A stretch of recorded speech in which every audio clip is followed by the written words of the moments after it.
Hello friends, कैसे हैं आप लोग। उम्मीद है आप लोग बहुत अच्छे होंगे। फ्रेंड्स, आप सभी का हमारे यूट्यूब चैनल एक एजुकेशनल स्क्वाड में स्वागत है। फ्रेंड्स, आज के जो हमारे क्वेश्चन है वो फिजिकल एजुकेशन से संबंधित है हमेशा की तरह। तो बहुत ही महत्वपूर्ण प्रश्न है और बने रहिएगा लास्ट तक हमारे साथ में। देखते हैं आज का हमारा पहला क्वेश्चन क्या है। लीग टूर्नामेंट, जिसे हम राउंड रोबिन टूर्नामेंट भी कहते हैं, ठीक है। तो लीग टूर्नामेंट की सर्वप्रथम कल्पना श्री बर्गर ने की थी, जिस कारण इसका नाम क्या पड़ा है, ठीक है। तो इसका नाम पड़ा है बर्गर सिस्टम। अब मैं क्वेश्चन आपको क्लियर कर देता हूँ थोड़ा। यानी कहने का मतलब यही है कि लीग टूर्नामेंट जो है इसे हम राउंड रोबिन टूर्नामेंट भी कहते हैं। और लीग टूर्नामेंट की सर्वप्रथम कल्पना या सोचा या इसके बारे में विचार किसने किया था। तो लीग टूर्नामेंट के बारे में सबसे पहले कल्पना किया, सोचा या इसके बारे में विचार किया था श्री बर्गर ने, ठीक है। और जो लीग टूर्नामेंट है इसी यानी सबसे पहले इसकी कल्पना किसने की थी, तो श्री बर्गर ने की थी। इसलिए इस टूर्नामेंट यानी लीग टूर्नामेंट को क्या कहते हैं, बर्गर सिस्टम टूर्नामेंट भी कहते हैं, ठीक है। चलिए अगला देखते हैं। मैराथन दौड़ एक लंबी दूरी की दौड़ है, ठीक है। मैराथन दौड़ जो होती है एक लंबी दूरी की दौड़ होती है, जिसमें रिफ्रेशमेंट स्टेशन कितने किलोमीटर की दूरी पर लगे होते हैं, ठीक है। अब रिपीट कर देता हूँ। मैराथन दौड़ एक लंबी दूरी की दौड़ है, ठीक है। और इसकी कुल दूरी कितनी होती है, तो कुल दूरी होती है 42.195 किलोमीटर, या फिर यदि मील में पूछता है तो 26 मील 385 गज होती है। और इसकी पूरी दूरी में जो रिफ्रेशमेंट स्टेशन लगे होते हैं तो प्रत्येक 5 किलोमीटर पे लगे होते हैं, ठीक है। प्रत्येक 5 किलोमीटर पे मैराथन दौड़ में जो रिफ्रेशमेंट स्टेशन होते हैं वो प्रत्येक 5 किलोमीटर की दूरी पर लगे होते हैं। ध्यान रखिएगा, काफ़ी महत्वपूर्ण प्रश्न है, ठीक है। अगला देखते हैं। 400 मीटर के आदर्श ट्रैक में प्रत्येक लेन की चौड़ाई कितनी होती है, ठीक है। कहने का मतलब यही है, जो एक आदर्श ट्रैक होता है जिसकी मानक दूरी जो होती है 400 मीटर होती है, तो उसमें जो लेन होती हैं, ठीक है, जैसे इस तरीके से मान लो है, तो ये वाली जो इसके बीच की दूरी जो होती है इसको लेन बोलते हैं, ठीक है, जिसमें खिलाड़ी दौड़ता है, ठीक है। तो ये क्या होता है, इसको लेन बोलते हैं। ये वाली जो जगह होती है सब क्या है, ये लेन होती है, ठीक है। तो कहने का मतलब यही है कि एक मतलब आदर्श जो ट्रैक होता है जिसकी मानक दूरी कितनी होती है 400 मीटर होती है, उसमें जो लेन होती है, ठीक है, लेन की चौड़ाई कितनी होती है, तो प्रत्येक लेन की चौड़ाई कितनी होती है, 1.22 मीटर होती है, ठीक है। अगला देखते हैं। 3000 मीटर स्टीपल चेन दौड़ में, ठीक है, 3000 मीटर स्टीपल चेन दौड़ में कुल कितनी बाधाएं होती हैं, तो इसमें कुल बाधाएं जो होती हैं 28 हर्डल जंप होती हैं, ठीक है। और जो 7 होती हैं वो वाटर जंप होती हैं। ध्यान रखिएगा, काफ़ी महत्वपूर्ण प्रश्न है आपके लिए, ठीक है। 28 हर्डल जंप होती हैं और 7 जो होती हैं वो वाटर जंप होती हैं। ध्यान रखिएगा। अगला देखते हैं। जेवलिन थ्रो के अंतर्गत पुरुषों के लिए भाले का वजन 800 ग्राम होता है, जबकि महिलाओं के लिए भाले का वजन होता है, तो महिलाओं के लिए जो भाला होता है उसका कितना वेट होता है, 600 ग्राम होता है, ठीक है। कितना, महिलाओं के लिए जो भाला होता है उसका भार कितना होता है, 600 ग्राम होता है। अगला देखते हैं। Hitch kick style, hanging style और सेल स्टाइल, तीन है ना, कौन कौन सी हैं, hitch kick style, hanging style और सेल स्टाइल किस इवेंट की शैलियाँ हैं।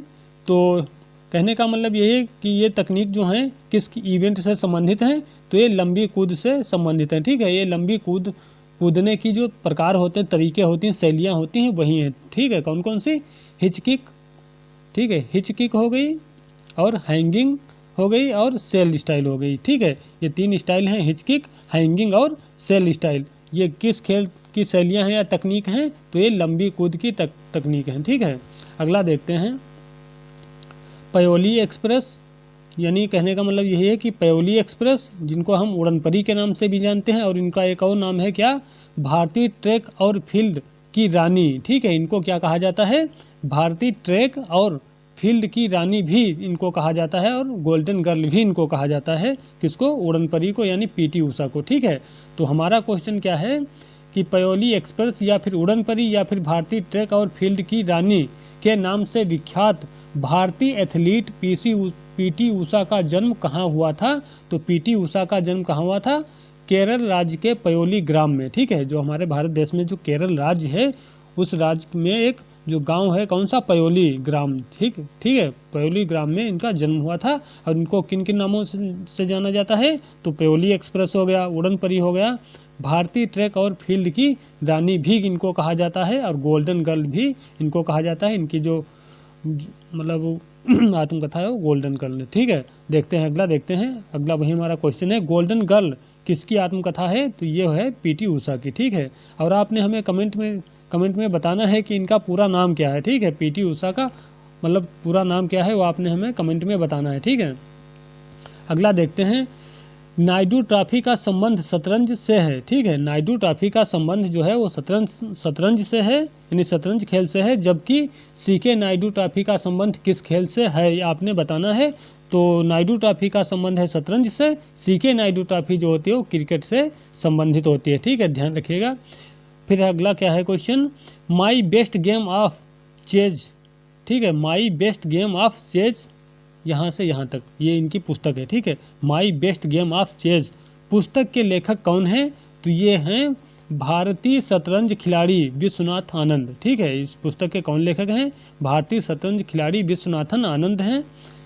अगला देखते हैं, विश्व का सबसे पुराना खेल समाचार पत्र कौन सा है, तो ये है गजेटा डेलो स्पोर्ट्स, ठीक है। गजेटा डेलो स्पोर्ट है विश्व का सबसे पुराना खेल समाचार पत्र। और ये कब प्रकाशित हुआ था, ये हुआ था 3 अप्रैल 1896 को इटली में, ठीक है।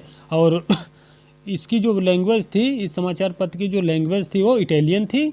और ये जब प्रकाशित हुआ था तो उनका उस समय का जो उद्देश्य था, जो हमारे प्रथम आधुनिक ओलंपिक खेल हुए थे 1896 में, उनको मतलब कवर करने के लिए इसका प्रकाशन किया गया था, ठीक है।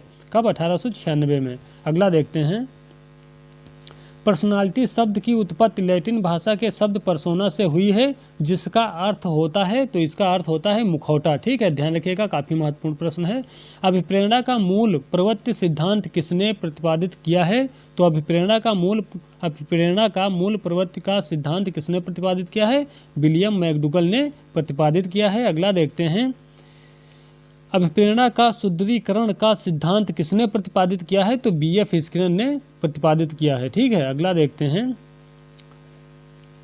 प्रथम शीतकालीन ओलंपिक किस वर्ष प्रारंभ हुए, तो 1924 फ्रांस के चारमोनिक्स, ठीक है, 1924 फ्रांस के चेमोनिक्स शहर में जो है इनकी शुरुआत हुई थी। 1924 कहाँ, फ्रांस के चेमोनिक्स शहर से इसकी शुरुआत हुई थी। और जब इसकी शुरुआत हुई थी यानी शीतकालीन ओलंपिक की, तब उस समय जब शुरुआत हुई थी 1924 में, तब 16 देशों के खिलाड़ियों ने इसमें भाग लिया था, ठीक है। अगला देखते हैं, मनोवैज्ञानिक परीक्षण में सामान्य तौर पर किस आयु का पता लगाया जाता है, तो कहने का मतलब यही है कि मनोवैज्ञानिक परीक्षण में सामान्यतः या आमतौर पर किस आयु का पता लगाया जाता है, तो मनोवैज्ञानिक परीक्षण में मानसिक आयु का पता लगाया जाता है, ठीक है।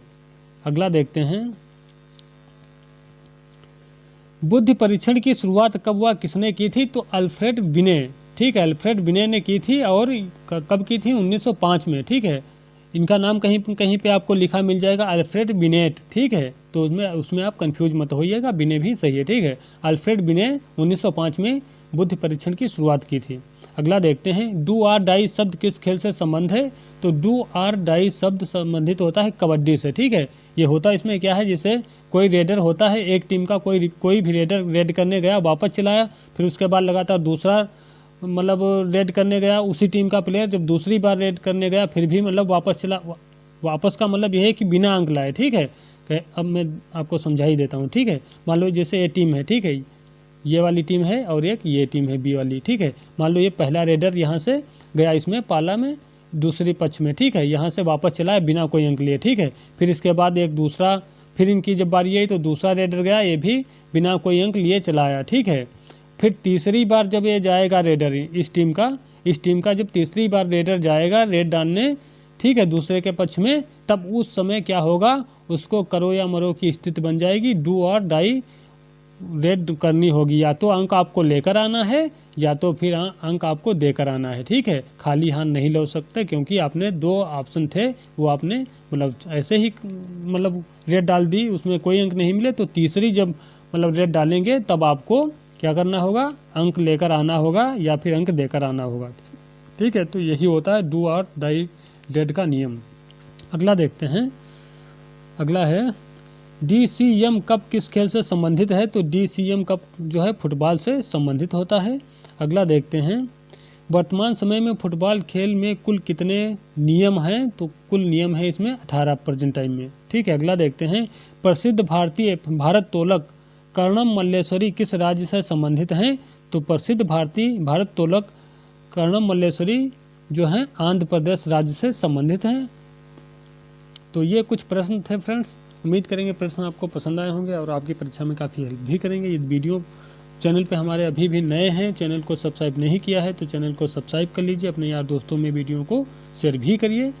मिलते हैं कल फिर एक नए वीडियो में नए टॉपिक के साथ में, तब तक के लिए जय हिंद जय भारत।